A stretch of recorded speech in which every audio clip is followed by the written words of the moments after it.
You're listening to the Alarm MLB DFS podcast with hosts Jon Impemba and James Grande. What is going on, everybody? Jon Impemba here with James Grande. Welcome to the Better Baseball MLB DFS Playbook podcast. Here we're recording for the 4-game main slate over on DraftKings here. James, Thursday has a 4-game early, a 4-game late. We're deciding to do the 4-game late as our show today. Because the 4-game early, when we looked at it, 3 of those games had weather problems. So there's a chance that most of that slate may be washed out. That said, the 4-game late slate also has a couple of games up in the Northeast here that are going to be dealing with some weather. So this Thursday slate in general, I will say play light. Save your money for Friday. Maybe get a couple of lineups in there, do some lottery ticket plays, but this one could be a little bit interesting here on these small slates. Rostership will be extremely high on a lot of the obvious chalk plays here. So, again, we'll break it down for you all. We'll give you our best plays. We'll have a playbook out. James and I will be back live at 5 o'clock Eastern to talk about this. Hopefully still 4-game slate by the time 5 o'clock rolls around here. But, again, on these type of slates, they go quick. You kind of know where a lot of people are going to go. So it's all about your risk aversion. Are you okay playing a lineup that is going to be going up against the grain? Because if you're right, and a field is wrong on a 4-game slate, you're going to be the guy making a lot of the money there. So that's what we got going on here for 4 games. Remember, before we go over there and break it down, shout out to Real Time Fantasy Sports. Those of you who are not yet joined at RT Sports, go over there, rtsports.com/alarm. Promo code alarm23. New users get a 100% deposit match up to $200. Take part in their DFS Pick'em contest or use that deposit match. Go play in their fantasy football best ball or fantasy football redraft championship leagues that they have going on. I got an opportunity to win some nice cash over there for the upcoming fantasy football season. So that said, James, let's get into it. It's just 4 games. We'll be quick talking about this slate here. Pitching wise for 4 games, not bad. Top 3 guys: Aaron Nola, Clayton Kershaw, James Paxton. Philly against Washington, Dodgers versus the Rockies, and Boston versus Kansas City here. Talk to me, man. It gets kind of bleak after that. So who are you looking to build your lineups around when it comes to starting pitching here? If Kershaw wasn't limited, which, I assume it is, Sure. There's going to be a limit because there's First start back, right? From a shoulder injury too, not just like any old thing. It would be him, considering it's Colorado. But since it's not, as bad as he's pitched or as inconsistent as he's been, Aaron Nola is interesting. You got to think about what Washington's feeling after getting no hit on Wednesday evening by Michael Lorenzen.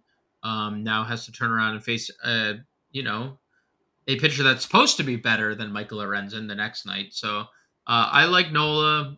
I definitely think you can get to Paxton. We've kind of talked about how Kansas City's definitely been better, and that's been spearheaded by Bobby Witt, especially against left-handed pitching. Mm-hmm. Michael Garcia's also has some pop against lefties. Salvador Perez has been historically good against lefties this year, not so much. And Paxton's kind of been worse than he had been in a while. Like, he's definitely labored through some starts. 4 earned over 5 innings against Toronto. 8 hits allowed in 5 innings against San Francisco. He got shelled against the Cubs. So he's definitely been this is probably the worst stretch of his season. I'd probably still rank him ahead of Kershaw, just knowing given all the injury history that Kershaw has been through the last, 5 years? Yeah.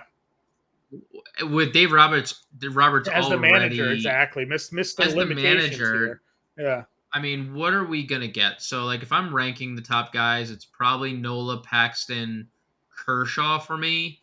I might mix and match those 3 because after that, very little to like on the rest of this pitching position. Yeah, I'm trying to see if they even gave him like a rehab start. It doesn't even look like he got any rehab. They just were having him throw a bullpen. So I'll look on Baseball Reference and see if we have anything. Okay.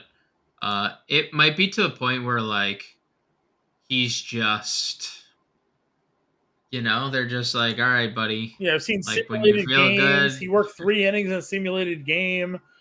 It seems like they just did simulated games and bullpen sessions for him. So, yeah, he has not. He made one rehab start in 2022. yeah. One So, rehab start in 2021. So he's in both and all 3 seasons. He's made two rehab starts in the minor leagues. yeah, not great. So like for his pitch count. So, Yeah. but then we have Aaron Nola here, and I think we were in the same spot where like I'm like, oh, I'll just play Washington, because why not? Now Michael Lorenzen threw a no hitter against Washington today.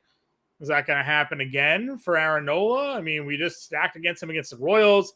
Pittsburgh's beat him up. Cleveland's beat him up. Milwaukee's scored on him. Miami's. I mean, this guy, he has not been good, right? Like we thought in certain matchups, maybe he could take advantage of it. He's given up 10 earned, 12 runs on 17 hits against Kansas City and Pittsburgh the last 2 weeks. Now, KC is apparently one of the best offenses in baseball right now, but Pittsburgh isn't. Cleveland's not. So, are we? I think we should be worried about this start against Washington. We'll rank them then, because I think it's Paxton 1. I think it's Paxton 1. It's gotta be my thing is like if Kershaw only goes 70 pitches, he may outscore Nola still. So I might go Paxton, Kershaw, Nola. I might go there. I might rank him that way. Okay. I will still lean Nola just because I just can't imagine more than 65, 70 pitches max. It is Colorado. He is a lefty. At least he's not in Coors because Kershaw has terrible numbers in Coors Field. But Kershaw obviously better against Colorado at home. So, yeah, again, it's not great because after them, I mean, you got to throw Patrick Corbin. You're going to go Zach Little, Alec Marsh, Liberatore, Ty Black. I mean, close your eyes and throw a dart. What's the one guy under 9K that you want to play this on this slate?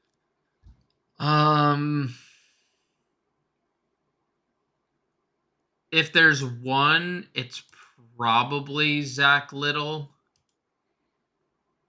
but I am not even confident in that. I mean, Marsh has shown the highest ceiling in terms of strikeouts, but like Liberatore has been bad.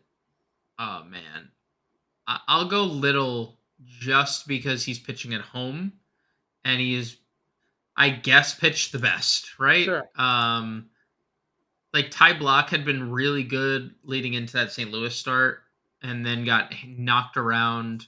Yeah, and you're not going to pitch him against the Dodgers, so. And then now he has to face the Dodgers. So I would say Little, maybe some Corbin, but he looks. I mean, 5 home runs in his last 2 starts yeah, he's allowed. back to being Patrick Corbin. So I mean, maybe at Corbin, least there's a lot of lefties Little in that the Phillies lineup, right? Like the guys that do the damage are lefties. So, like if you were to take any sort of solace in the matchup, but this feels like on a 4-game slate where you have high price guy. Dodgers and Red Sox are not cheap offenses outside of Casas, I guess, for Boston. Right. Philly's expensive. Cardinals have some expensive guys. So I don't know what the value is going to be, but pitching is going to be interesting here. So I still think Paxton's probably in, and then figure out what you want to do for your SB2. On FanDuel, it's easier. You just play one. So yeah. All right, let's move on over to the infield then. Talk to me about how you want to go about your spend ups or spend downs. I mean, we got to find value somewhere. Right. I mean, the Royals could be the value, but Furman against Paxton would be great. But if you want to play Paxton, can you afford on a slate like this to play the guy against them? Maybe. Reese McGuire played on Wednesday, so Connor Wong more than likely in this lineup against Marsh. So yeah. So up top, Betts, Freeman once again. I think they're 2 of the better plays of the slate. Yeah. Freeman hits lefties as well as he hits righties.